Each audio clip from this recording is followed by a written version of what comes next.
Assalamualaikum warahmatullahi wabarakatuh. Kami ingin menjelaskan tugas besar kami pengantar metode statistika yang berjudul Pengaruh Pandemi dalam Kegiatan Ramadan pada Mahasiswa ITK Angkatan 2019. Sebelum kami menjelaskan, izinkan kami perkenalkan diri dulu ya guys. Kami dari kelompok 4 TBBC.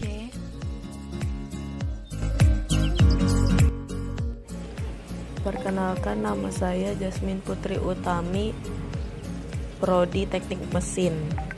Perkenalkan, nama saya Fitri Amanda dari program studi Teknik Kimia. Perkenalkan, nama saya Rita Kurnia Wulandari dari Prodi Teknik Material dan Metalurgi. Perkenalkan, saya Taktika Aziza, Prodi Teknik Sipil. Perkenalkan, nama saya Andini Dwi Lestari dari Sistem Informasi. Nama saya Benisa Tawitarsono dari Prodi Informatika. Halo semua, perkenalkan nama saya Radia Rama Widinanta dari Prodi Teknik Lingkungan. Oke, langsung saja yang pertama. Pengertian statistik secara umum adalah pengumpulan data dalam bentuk huruf maupun angka yang disusun dalam bentuk diagram dan tabel. Manfaat dari mempelajari ilmu statistika adalah mampu membuat kesimpulan dari faktor yang berhubungan dengan sebuah permasalahan sehingga membantu peneliti untuk melihat ada tidaknya hubungan antara variabel satu dengan variabel lainnya. COVID-19 merupakan pandemi yang terjadi di dunia, dengan ditemukan kasus pertama kali di kota Wuhan, Cina, kemudian menyebar ke seluruh dunia termasuk ke Indonesia.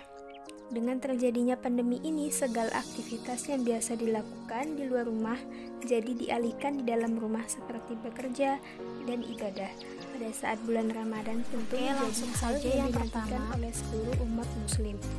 Aktivitas ibadah di masjid pada saat bulan Ramadan yang biasanya dilakukan seperti buka bersama, tarawih, dan tadarus menjadi berbeda pada tahun ini. Pembatasan sosial sebagai protokol kesehatan yang diberikan pemerintah menjadi hal yang baru di lingkungan masyarakat. Oleh karena itu, pada analisis ini kami mengangkat tema pengaruh pandemi COVID-19 terhadap kegiatan bulan Ramadan pada masjid sekitar mahasiswa Institut Teknologi Kalimantan Angkatan 2019. Untuk mengetahui seberapa besar pengaruh COVID-19 terhadap kegiatan di bulan Ramadan pada tahun ini.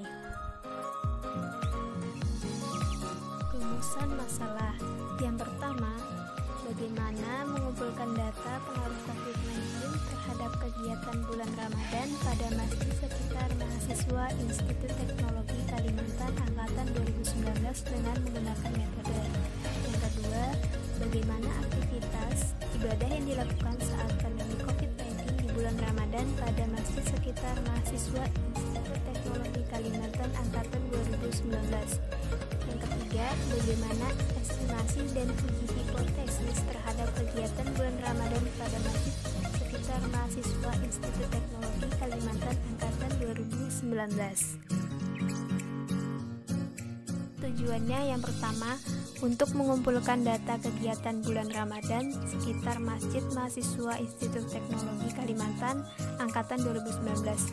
Yang kedua, untuk mengetahui aktivitas ibadah yang dilakukan saat pandemi COVID-19 di bulan Ramadan pada masjid sekitar mahasiswa Institut Teknologi Kalimantan Angkatan 2019. Yang ketiga, untuk mencari estimasi dan uji hipotesis terhadap kegiatan bulan Ramadan pada masjid sekitar mahasiswa Institut Teknologi Kalimantan Angkatan 2019. Manfaat dari tema ini ialah mengetahui seberapa besar pengaruh COVID-19 terhadap kegiatan bulan Ramadan pada masjid di sekitar mahasiswa Institut Teknologi Kalimantan Angkatan 2019. Landasan teori yang ada di kelompok kami yaitu pertama stratified random sampling atau sampel acak distratifikasikan, kedua metode statistika, ketiga statistika inferensia atau inferential statistik, keempat statistika deskriptif atau deskriptif statistik, yang kelima populasi, dan yang terakhir adalah uji hipotesis. Pertama adalah stratified random sampling atau sampel acak distratifikasikan. Nah, jadi stratified random sampling merupakan salah satu metode dalam pengambilan data atau disebut juga dengan teknik sampling. Metode stratified random sampling adalah metode pengambilan sampel dengan cara membagi populasi ke dalam kelompok-kelompok yang homogen atau biasa disebut dengan strata atau tingkatan. Selanjutnya, sampel yang diambil secara acak dari setiap tingkatan tersebut akan dibuat perkiraan untuk mewakili tingkatan yang bersangkutan. Selanjutnya yaitu ada metode statistika. Jadi statistika adalah cabang dari matematika yang secara khusus mengembangkan teknik-teknik pengolahan angka. Statistika juga mempelajari tentang bagaimana mengumpulkan, menganalisa, mengolah, dan menginterpretasikan data sehingga memberikan informasi yang akurat. Metode statistika dikelompokkan menjadi dua kelompok, yaitu yang pertama metode statistika inferensia dan kedua adalah metode statistika deskriptif. Selanjutnya adalah statistika inferensia atau inferential statistik. Jadi, metode statistika inferensia membahas mengenai cara menganalisis data serta mengambil kesimpulan yang berkaitan dengan estimasi parameter dan pengujian hipotesis. Metode yang digunakan statistika inferensia sering juga disebut dengan statistika induktif karena kesimpulan yang ditarik didasarkan pada informasi dari sebagian data atau disebut dengan sampel. Metode ini digunakan untuk menganalisa data sampel dan hasilnya digenerasikan atau disimpulkan untuk populasi dari asal sampel itu diambil. Statistika deskriptif merupakan metode statistika yang membahas tentang cara-cara pengumpulan, peringkasan, penyajian data sehingga diperoleh informasi yang lebih mudah dipahami dengan tujuan untuk menggambarkan keadaan atau karakteristik populasi yang dikaji. Alat yang digunakan biasanya dalam bentuk tabel, grafik, diagram, peta, dan gambar. Dalam hal ini, contoh dari statistika deskriptif adalah mean, median, dan modus. Populasi. Menurut Sugiono, populasi adalah wilayah generalisasi yang terdiri atas objek atau subjek yang mempunyai kuantitas dan karakteristik tertentu. Yang 6 ditetapkan oleh peneliti untuk dipelajari dan kemudian ditarik kesimpulannya. Jadi, populasi bukan hanya orang, tetapi juga benda-benda alam yang lain. Populasi juga bukan sekedar jumlah yang ada pada subjek atau objek yang dipelajari, tetapi meliputi seluruh karakteristik atau sifat yang dimiliki oleh objek atau subjek itu. Oleh karena itu, dapat ditarik kesimpulan bahwa populasi adalah wilayah generalisasi berupa subjek atau objek yang diteliti untuk dipelajari dan diambil kesimpulan. Atau dengan kata lain, populasi adalah totalitas dari seluruh objek penelitian. Banyaknya objek penelitian yang diteliti disebut dengan ukuran populasi, di mana ukuran tersebut bervariasi tergantung pada jenis populasi yang diteliti.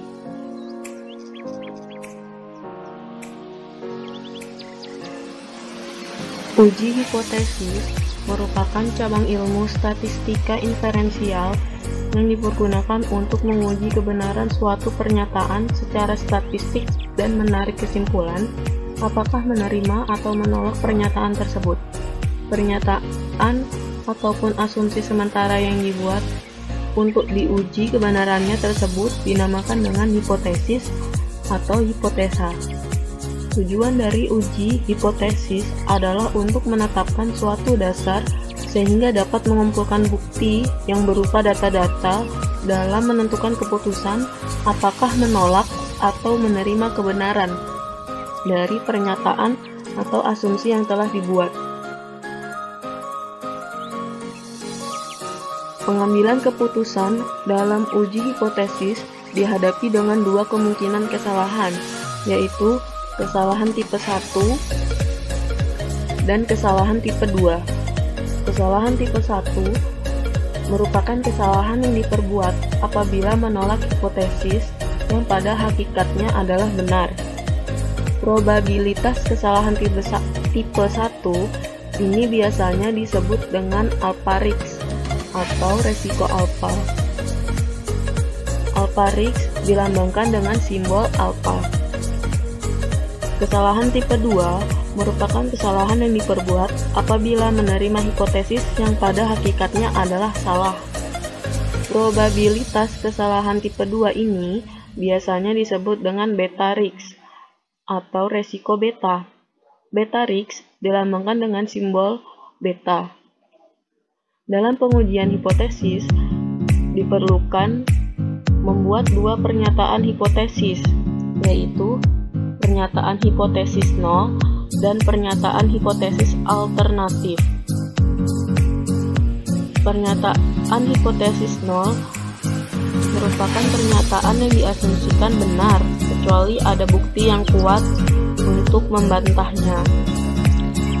Pernyataan hipotesis 0 dilambangkan dengan H0.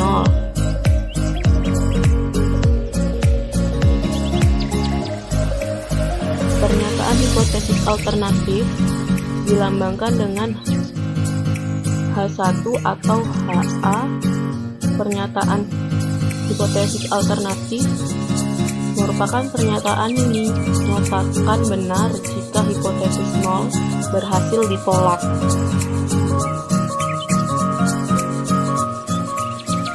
Metodologi penelitian. Waktu dan tempat pengambilan data dilakukan pada tanggal 11 Mei sampai tanggal pengambilan data akan menggunakan form ke seluruh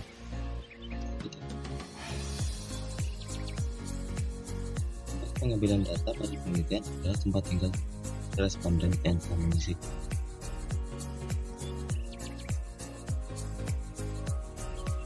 Metode penelitian. Metode penelitian yang digunakan dalam laporan ini adalah digunakan untuk pengambilan data yang diperlukan dari suatu objek penelitian. Metode deskriptif digunakan untuk menjelaskan rumusan masalah dengan menggunakan hasil penelitian. Metode kuantitatif digunakan untuk mengolah data penelitian dan menyajikan dalam tabel, grafik, dan diagram. Kita melakukan penghitungan dan melakukan penelitian.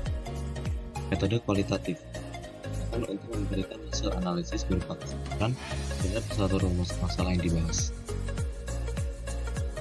Populasi dan sampel penelitian. Populasi dan sampel penelitian. Populasi penelitian. Populasi yang menjadi objek ini adalah mahasiswa dan mahasiswi ITK angkatan 9. Populasi mahasiswa sebesar 816 dengan 476 mahasiswa dan 340 mahasiswa. Sampel penelitian.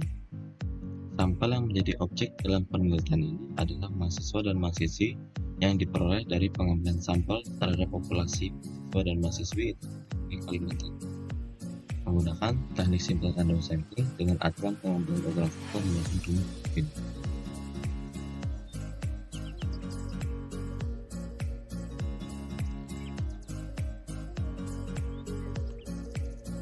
Sebagai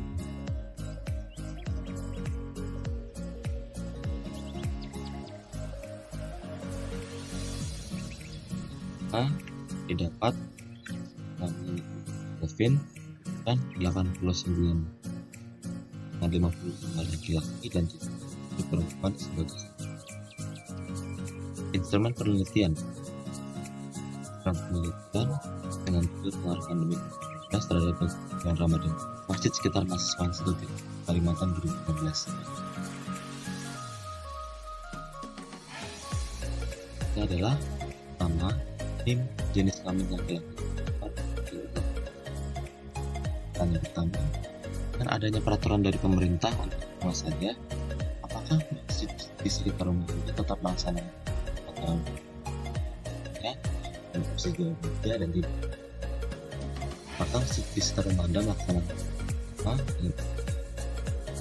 apakah masjid di sekitar rumah Anda melaksanakan pertama dan melaksanakan sholat subuh atau kajian?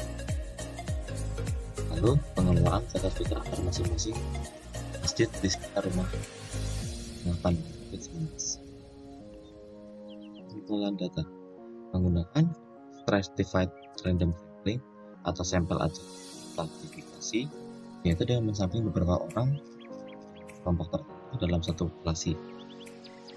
Diambil responden dengan jenis kelamin mahasiswa ITK dan menyebarkan kuesioner berupa form secara acak. Tahapan penelitian. Tahapan penelitiannya adalah menentukan judul penelitian, membuat survei dengan kuesioner dan menyebarkan kuesioner. Selanjutnya, mengolah hasil survei dengan perhitungan pengalaman dan didapatkan laporan tentang pandemi terhadap Ramadan dan masjid sekitar mahasiswa institut. Baik, saya akan melanjutkan dari penjelasan sebelumnya bahwa ini adalah grafik total responden per hari, di mana kami menyebarkan kuesioner dari tanggal 11 Mei 2020 hingga 13 Mei 2020 kepada mahasiswa Institut Teknologi Kalimantan Angkatan 2019, sehingga kami mendapatkan total responden sebanyak 89. Kemudian, ini adalah diagram responden mahasiswa berdasarkan program studi, di mana informatika adalah program studi yang paling banyak mahasiswanya berpartisipasi sebanyak 23 orang, dan teknik lingkungan dan teknik kelautan adalah prodi yang paling sedikit mahasiswanya berpartisipasi, masing-masing sebanyak 1 orang. Kemudian untuk kegiatan sholat tarawih selama Ramadan, 60 menjawab tidak dan 29 menjawab iya. Dengan angka presentasi dengan jawaban tidak 67% dan angka presentasi dengan jawaban iya 33%. Ini adalah diagram dari kegiatan sholat tarawih selama Ramadan. Untuk ukuran pemusatan data, modus atau nilai yang paling sering muncul adalah jawaban tidak, sebanyak 60. Maka dapat disimpulkan, ada perbedaan yang terjadi pada kegiatan sholat tarawih selama pandemi COVID-19. Untuk ukuran proporsi kegiatan yang tidak sama dengan tahun sebelumnya itu sebanyak 0,674, sedangkan proporsi kegiatan yang sama dengan tahun sebelumnya adalah 0,325. Sehingga kami akan menguji hipotesis dengan menggunakan uji hipotesis nilai min P. Setelah kami mendapatkan P aksen, kami akan mencari nilai Z. Sehingga nilai Z yang kami dapatkan 0,080. Kemudian kami menguji ekor kanan dengan uji Z, nilai Z, sehingga diperoleh nilai min P 0,461. Sehingga nilai min P itu lebih besar dari nilai alfa. Maka kita terima di hipotesis 0, di mana sholat tarawih tidak diadakan seperti tahun lalu. Untuk kegiatan buka puasa bersama selama Ramadan, 76 menjawab tidak dan 13 menjawab iya. Angka presentasi dengan jawaban tidak adalah 85% dan angka presentasi dengan jawaban iya adalah 15%. Ini adalah diagram dari kegiatan sholat tarawih selama Ramadan. Untuk ukuran pemusatan data, modus atau nilai yang sering muncul adalah jawaban tidak sebesar 76. Dapat disimpulkan bahwa ada perbedaan yang terjadi pada kegiatan buka puasa bersama selama pandemi COVID-19. Untuk proporsi kegiatan yang tidak dilakukan selama pandemi itu sebesar 0,853. Sedangkan proporsi kegiatan yang dilakukan selama pandemi itu 0,146. Selanjutnya kita masuk ke bagian kegiatan tadarus selama Ramadan. Dari 85 sampel, ada 14 orang yang menjawab bahwa masjid di sekitar rumah mereka melakukan kegiatan tadarus, sedangkan 75 orang lainnya menjawab masjid di rumah mereka tidak melakukan kegiatan tadarus. Nah, di sini kita akan menghitung angka presentasenya dengan rumus banyaknya sampel dibagi jumlah sampel dikali 100%. Untuk angka presentasi dengan jawaban tidak, diketahui bahwa banyaknya sampel itu 75, sehingga perhitungannya menjadi 75 dibagi 89 dikali 100%. Didapatkan hasil 84,27%. Lalu dilakukan pembulatan nilai ke bawah sehingga menjadi 84%. Nah, untuk angka presentasi dengan jawaban iya, diketahui banyaknya sampel adalah 14, sehingga perhitungannya menjadi 14 per 89 dikali 100%. Didapatkan hasil 15,73%. Dilakukan pembulatan nilai ke atas sehingga menjadi 16%. Berikut adalah gambaran diagram tentang kegiatan tadarus selama Ramadan. Bisa dilihat pada slide bahwa jawaban tidak 84% dan jawaban iya 16%, sehingga dapat disimpulkan bahwa kegiatan tadarus selama Ramadan dominan dengan jawaban tidak. Ukuran pemusatan data kegiatan tadarus di bulan Ramadan. Modus atau nilai yang paling sering muncul adalah jawaban tidak sebesar 75 sampel. Dapat disimpulkan bahwa ada perbedaan yang terjadi pada kegiatan tadarus di bulan Ramadan selama pandemi COVID-19. Di sini kami akan menghitung ukuran proporsi.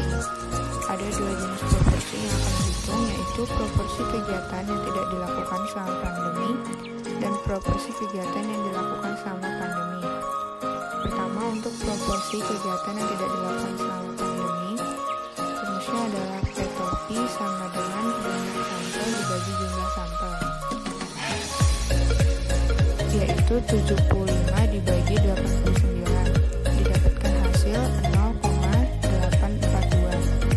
Selanjutnya, proporsi kegiatan yang dilakukan selama pandemi, yaitu Q/P sama dengan 1 dikurang P/P, sama dengan 1 dikurang 0,842, didapatkan hasil 0,157. Uji hipotesis kegiatan tadarus selama bulan Ramadan. Diketahui X sama dengan 75, N sama dengan 89, P sama dengan 84%, dijadikan angka desimal menjadi 0,84, P/P sama dengan 0,842, H0P sama dengan 0,84, H1P lebih besar dari 0,84. Dilakukan perhitungan uji hipotesis dengan rumus Z sama dengan P/P dikurang P dibagi P dikali 1 dikurang P dibagi N. Dimasukkan angkanya, Z sama dengan 0,842 dikurang 0,84 dibagi akar 0,84 dikali 1 dikurang 0,84 dibagi 89. Didapatkan hasil Z sama dengan 0,051. Uji ekor kanan dengan uji Z sama dengan 0,051. Maka akan diperoleh nilai P sama dengan 0,479. Sehingga nilai P lebih dari nilai alfa. Maka kita hipotesis 0, di mana tadarus tidak diadakan seperti tahun lalu. Selanjutnya ke kegiatan kultum subuh selama bulan Ramadan. Dapat dilihat dari tabel bahwa jumlah mahasiswa yang menjawab ada kegiatan kultum subuh di masjid tempat sekitar mereka tinggal sebanyak 7 mahasiswa, sedangkan yang menjawab tidak sebanyak 82 mahasiswa. Selanjutnya akan dilakukan perhitungan dengan angka presentase jawaban tidak dan angka presentase jawaban iya. Untuk angka presentase jawaban tidak, diketahui banyaknya sampel adalah 82 sampel, sehingga perhitungannya menjadi 82 per 89 dikali 100%. Didapatkan hasil 92,13%. Dilakukan pembulatan nilai ke bawah menjadi 92%. Untuk angka persentase dengan jawaban iya, diketahui banyaknya sampel adalah 7 sampel, sehingga perhitungannya menjadi 7/89 dikali 100%. Didapatkan hasil 7,87%. Dilakukan pembulatan nilai ke atas hingga menjadi 8%. Berikut adalah gambaran kegiatan kultum subuh. Bisa dilihat pada diagram, jawaban tidak adalah 92% dan jawaban iya 8%. Sehingga dapat disimpulkan bahwa para responden dominan menjawab tidak pada pertanyaan kegiatan kultum subuh di masjid sekitar rumah mereka pada bulan Ramadan. Ukuran pemusatan data kegiatan kultum subuh di bulan Ramadan. Modus atau nilai yang paling sering muncul adalah jawaban tidak sebesar 82 sampel. Dapat disimpulkan bahwa ada perbedaan yang terjadi pada kegiatan kultum subuh di bulan Ramadan selama pandemi COVID-19. Selanjutnya ukuran proporsi. Ada 2 jenis ukuran proporsi yang akan dihitung, yaitu proporsi kegiatan yang tidak dilakukan selama pandemi dan proporsi kegiatan yang dilakukan selama pandemi. Yang pertama, proporsi kegiatan yang tidak dilakukan selama pandemi dilakukan perhitungan dengan rumus P topi sama dengan X dibagi N. X sendiri adalah banyak sampel dan N adalah jumlah sampel. Sehingga perhitungannya menjadi 82/89 dan didapatkan hasil 0,921. Yang kedua yaitu proporsi kegiatan yang dilakukan selama pandemi. Dilakukan perhitungan dengan rumus Q topi sama dengan 1 dikurang P topi, yaitu 1 dikurang 0,921. Didapatkan hasil 0,078. Uji hipotesis pada kegiatan kultum selama bulan Ramadan. Diketahui X sama dengan 82, N sama dengan 89, P sama dengan 92%, dijadikan angka desimal menjadi 0,92, P topi sama dengan 0,921, H0, P sama dengan 0,92, H1, P lebih besar dari 0,92. Dilakukan perhitungan dengan rumus Z sama dengan P topi dikurang P dibagi akar P dikali 1 dikurang P dibagi N. Dimasukkan angkanya menjadi Z sama dengan 0,921 dikurang 0,9 dibagi akar 0,92 dikali 1 dikurang 0,92 dibagi 89. Didapatkan hasil Z sama dengan 0,034. Uji ekor kanan dengan uji Z sama dengan 0,034. Maka akan diperoleh nilai P sama dengan 0,486. Sehingga nilai P lebih dari nilai alfa. Maka kita hipotesis 0, di mana kuliah subuh tidak diadakan seperti tahun lalu. Saya akan menjelaskan tentang pembahasan yang ada dalam bab 4, yaitu tentang pengelolaan jaga jarak pada masjid di sekitar rumah selama pandemi COVID-19.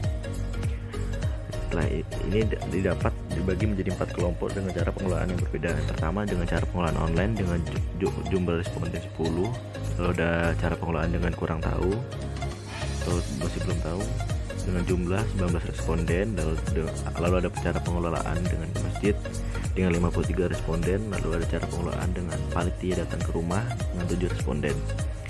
Angka persentase dengan jawaban online. Angka persentase sama dengan 10/89 kali 100%. Sama dengan 11,24% menjadi 11% dengan pembulatan nilai ke bawah. Angka persentase dengan jawaban mendatangi masjid. Angka persentase sama dengan 53/89 kali 100%, sama dengan 59,55%, sama dengan 60% dengan pembuatan nilai ke atas. Lalu angka persentase dengan jawaban panitia mendatangi rumah. Angka persentase sama dengan 7/89 kali 100%, sama dengan 7,87% menjadi 8% dengan pembulatan nilai ke atas. Angka persentase dengan jawaban kurang tahu. Angka persentase sama dengan 19/89 kali 100% sama dengan 21,35% menjadi 21% dengan pembulatan nilai ke bawah. Lalu ini adalah diagram dari kegiatan pengolahan pembayaran zakat fitrah. Dengan 60% responden menjawab dengan cara mendatangi ke masjid. Lalu ada 11% responden menjawab dengan melakukan cara online. Lalu ada 21% responden yang menjawab dengan kurang tahu. Lalu ada 8% responden menjawab dengan cara panitia datang ke rumah. Lalu ada ukuran pemusatan data. Modus atau nilai yang paling sering muncul jawaban mendatangi masjid sebesar 53.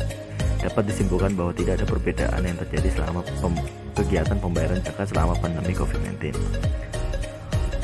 Lalu ada ukuran proporsi kegiatan pembayaran zakat dengan online dilakukan selama pandemi. P sama dengan X per N, P1 sama dengan 10/89 sama dengan 0,112. Lalu proporsi kegiatan pembayaran zakat dengan panitia mendatangi rumah ke rumah dilakukan selama pandemi. P sama dengan X per N, P2 sama dengan 7/89, P2 sama dengan 0,078. Lalu proporsi kegiatan pembayaran zakat dengan mendatangi masjid dilakukan selama pandemi. P sama dengan X per N, P3 sama dengan 53/89, P3 sama dengan 0,595. Lalu proporsi kegiatan pembayaran zakat dengan kurang mengetahui dilakukan selama pandemi. P sama dengan X per N, P4 sama dengan 19/89 sama dengan 0,213. Lalu untuk uji hipotesisnya, X sama dengan 53, N sama dengan 89, P sama dengan 60% menjadi 0,60, P sama dengan 0,595, H0, P sama dengan 0,60, H1, P lebih kurang dari H1,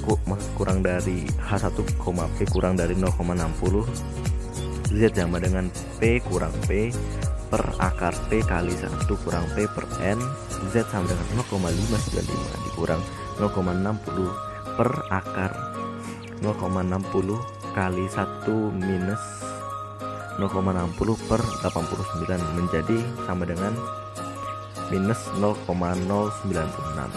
Uji ekor kanan dengan uji Z sama dengan minus 0,096, maka akan diperoleh nilai minus P sama dengan 0,053 sehingga nilai P lebih dari nilai alfa, maka tolak hipotesis 0 di mana pembayaran zakat tetap diadakan seperti tahun lalu, yaitu mendatangi masjid. Saya akan menjelaskan tentang bab 5 yang terdiri dari kesimpulan dan saran. Kesimpulan: berdasarkan penjelasan dan sumber data di atas, maka dapat disimpulkan menjadi beberapa kesimpulan. Antaranya ada sebagai berikut. Yang pertama, metode yang digunakan dalam mengumpulkan data antaranya adalah stratified random sampling, statistika deskriptif, dan statistika inferensia. Yang kedua, berkurangnya aktivitas ibadah yang dilaksanakan di masjid sekitar mahasiswa. Yang ketiga, berdasarkan hasil perhitungan disimpulkan bahwa estimasinya adalah sebanyak 89, dan untuk uji hipotesisnya disimpulkan bahwa 33% mahasiswa masih melaksanakan kegiatan sholat tarawih berjamaah, sementara 67% mahasiswa tidak melaksanakan sholat tarawih. Untuk kegiatan buka bersama selama pandemi COVID-19, sebanyak 85% mahasiswa tidak melaksanakan buka bersama selama pandemi COVID-19, sedangkan 15% mahasiswa masih melaksanakan buka bersama selama pandemi COVID-19. Untuk kegiatan tadarus bersama selama pandemi COVID-19, sebanyak 84% mahasiswa tidak melaksanakan tadarus bersama selama pandemi COVID-19, sementara 16% mahasiswa masih melaksanakan tadarus bersama selama pandemi COVID-19. Dan untuk kegiatan kuliah subuh selama pandemi COVID-19, sebanyak 92% mahasiswa tidak melaksanakan kegiatan kuliah subuh selama pandemi COVID-19, sedangkan 8% mahasiswa melaksanakan kegiatan kuliah subuh selama pandemi COVID-19. Lalu ada saran kepada para mahasiswa yang masih melaksanakan kegiatan beribadah di masjid sekitarnya, diharapkan untuk lebih berhati-hati dan selalu menjaga kebersihan serta menjauhi apabila terdapat kerumunan orang yang banyak. Semoga para mahasiswa benar-benar mematuhi peraturan pemerintah untuk tidak keluar rumah dan hanya boleh keluar rumah apabila ada kegiatan yang bersifat mendesak dan penting saja.